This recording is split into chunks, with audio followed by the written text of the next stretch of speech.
We stayed in the basement. What's the name of them stayed up top? Everything comes down there. In those days, it was wet down there. It was all of that. My family was down there, and they didn't like it, but they stayed. They didn't have nowhere else to go. They stayed down there. Okay, so I think like probably you could get a star by your name. You know, if it was Jahiliyyah, you'd get a star by your name for the way we live. Don't nobody else do it. They don't even think about it. Okay? They don't even think about it. So we don't have no sympathy for those people that say those things. In fact, we're out there to get those people. We're not going to be mad at them. We're going to do just like we did last week. Because remember, the sinners, when nobody comes to them and say anything, it makes hiding in the masjid and turning your back. If they ever want to read the Quran, who is the Quran against? Us or them? Who's it admonishing? Is it saying, Imam Musa, you and your crew, y'all got to straighten up because y'all, or is it talking to them? It's talking to them from what we read. It's talking to them. We're giving them an opportunity. And we didn't give them, well, Allah gave them opportunities to sit in those masjid and do nothing. I mean, beyond nothing. And they come out, here's what they're worried about. The Negroes is worried that we keep coming around. Some of them going to hear that word, which is absolutely true. Which is absolutely true. Pretty soon, after a few months of hearing the message, reading our flyers, and remember, we're going to get more professional on flyers, all that, and CD, DVDs and all that, it's going to affect, they won't be able to, the Imam going to stand up and say, we're scared of the Zionists, they're going to throw pies at they behind. Yes, they are. That's what they're worried about, getting them pies thrown in their face and everything. Yeah, because it's pitiful. It's pitiful. It would make, you cannot pass that Islam. Nobody will accept that version of Islam with a big cheer. Islam is going to make you a coward. You accept this, man, you're going to be the scaredest nigga in the United States. You thought you was scared when them niggas jumped on you last week? Man, you take your shahada, man, you going to be shaking in your boots, right? Absolutely not. They're getting ready to get woke up. And they're getting ready to be uncomfortable. And the people are going to ask, why the hell are you talking like that? And look what the people are giving good khutbahs if nothing was happening. Like if I listen to some of them, patience and all that. Hey man, they are nice khutbahs. But not on what's going on. It's like nothing is happening in the world, right? It ain't the way, no, we're not going to, we've thought about this, we've been thinking about this for decades, man. And we've been planning for this. And we've been monitoring ourselves, too. We monitor ourselves. They don't have to monitor us. It's good they do, but we really monitor ourselves. So we have idea about what they say, what the Quran say, and where does what we say fit in with that? Does that make any sense?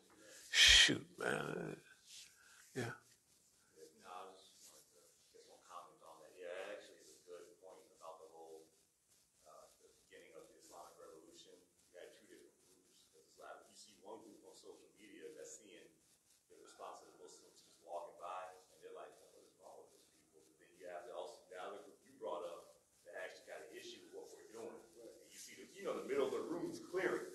carry Yeah. out. Yeah.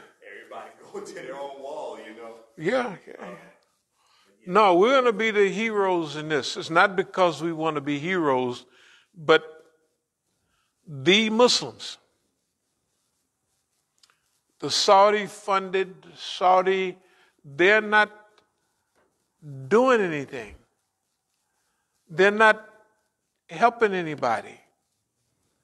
They're actually hurting. They're the ones going against Islam. I mean, bad. The stuff that they're doing is as bad as what the Zionists do too. They starve Muslims to death. They are killing women and children. They're holding hands with the guy that sent depleted uranium to kill babies coming out with 2 heads and 3 arms. No, they do. They hey, man. Oh, no. I'm sorry.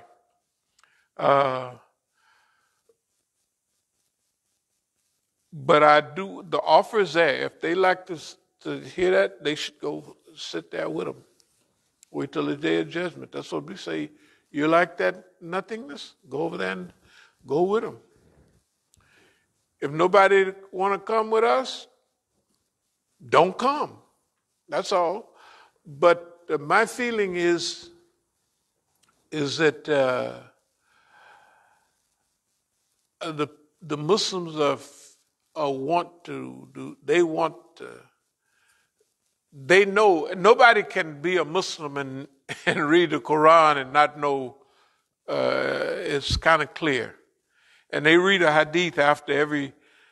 They read a hadith in the morning after Fajr. They read a hadith. Some of them after Maghrib and Isha. Some after every prayer. But some they get in a combination of hearing the Quran and knowing what it's saying, and the hadith.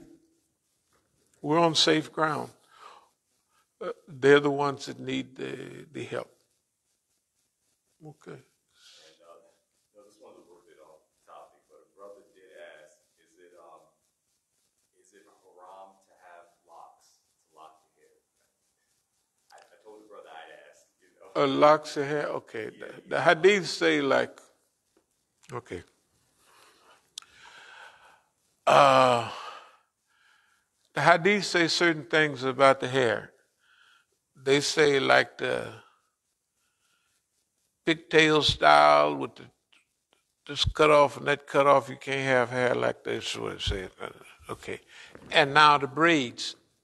Mostly in most countries, women wear braids. Okay. But let's just say this. First, let's rescue the Muslims that are getting slaughtered and run over by everything and doo-doo thrown on them. Then we'll have some hearings on, after it's all fixed, everything, on braids, whether the wudu, you got to make sure the water gets down to you, stuff like that. Yeah. Yeah, that's, I'm sorry. brother asked, No, I mean, we could give an answer, but it's just the answer is, first thing we do is there are things that are necessary to deal with. Let's deal with those things first. And may Allah accept their prayers if they have some braids or something. Because Allah know whether they know they should wear them or whether they don't know,